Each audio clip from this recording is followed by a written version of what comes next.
Be ready, 10 seconds to go.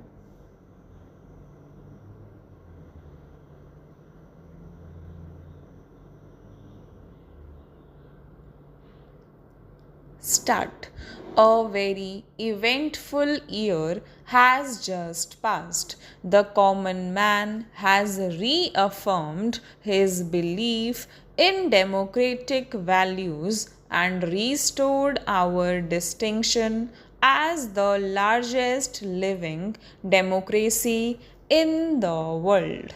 On this occasion, each one of us has to ask ourselves in all humility whether we have followed the inspiring example set by the leaders of this ancient land. Have we comprehended the new national ethos and adequately responded to it? In this context, it is disappointing that the professional classes as well as business and industry have not shown sufficient evidence of their being prepared to accept their share of national responsibility. The future is unfolding itself. What are our immediate preoccupations and aspirations for the future? The coming elections to the state assemblies afford an occasion for all political parties to prove their dedication to democracy and cleanliness in public life. What is important is not the result but how it is achieved. The campaign must be conducted with dignity only on the basis of clear cut programs and policies. Once again, our voters will have the option of choosing not their masters but their servants. We must, in the past, prove ourselves a mature people pledged to the processes of democracy and the democratic way of life. Our people should be enabled to exercise their franchisee without fear or hindrance. My government will guarantee this the basic birthright of every eligible voter. Let the free will of the people prevail, and all will be well, whatever the result. This is my firm belief. Many problems loom large on the horizon. We must face them with courage and self confidence.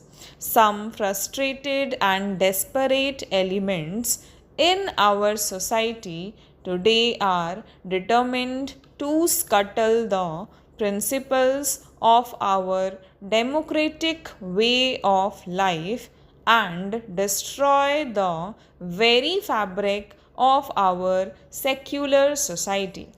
While every one of us is entitled to freedom of expression in appropriate forums, no one should be permitted to drag each and every issue to the streets, excite dormant passions, advocate disrespect for law and order, and incite violence. Such a policy of unwarranted confrontation, backed by provocative action on the slightest pretext, is a challenge we, as citizens of a free country, need to face with determination. Let not a few misguided and disgruntled sections of society imagine that they can hold the rest of us, the law abiding citizen, to ransom. This will not be allowed. The post emergency climate has been congenial for reconciling fundamental freedoms and open society with egalitarianism and social justice. This is the first Republic Day with which my 10-month-old government is associated. Let us not judge them harshly. Let us rather take note of what has been achieved. It has resorted to public life the essential attributes of a mature democracy. On the economic front, my government has sought to concretize the Gandhian concept of employment oriented rural development and to bridge the socio-economic disparity between the urban and the rural areas. For the first time since independence, our political life is not dominated by one monolithic political party. Today, men of good conscience but with varying shades of political opinion are working together for the good of the nation. This is in itself a great achievement.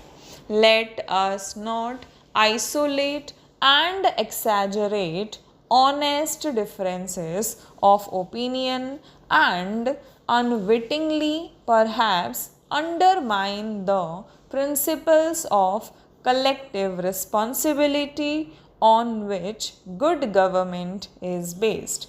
For once in our history, we stand united as a nation. India is one country and Indians are one people. Let no one underestimate our strength or take us for granted.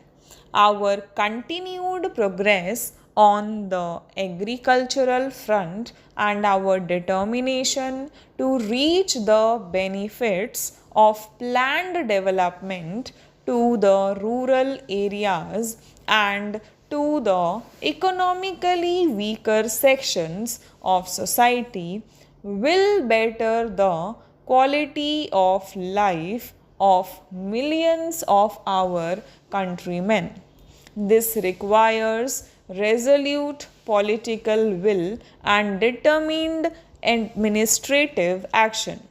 To our sound and broad based scientific and technological achievements, which have been acknowledged all the world over, we have handsomely coupled research and development to take care of the future. Today, we are recognized as one of the 10 most industrially advanced nations in the world. India's very significant manpower contribution to the United Nations pool of technical and administrative talent and experience is matched only by our bilateral technical assistance programs to our friends in Africa, Southeast Asia, and West Asia. While we may take justifiable pride in these achievements, we must guard against complacency in thought and action.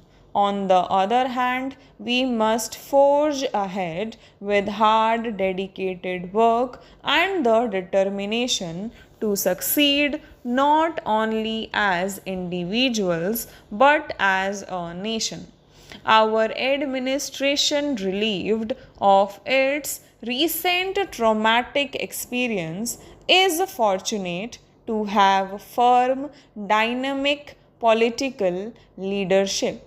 The younger generation who join the various services which compose the broad spectrum of the administration are idealistic, motivated, and have the capacity for hard work. Let us forge out of these qualities a result oriented instrument to implement our plans for the future and to build the India of our dreams now onwards. Stop.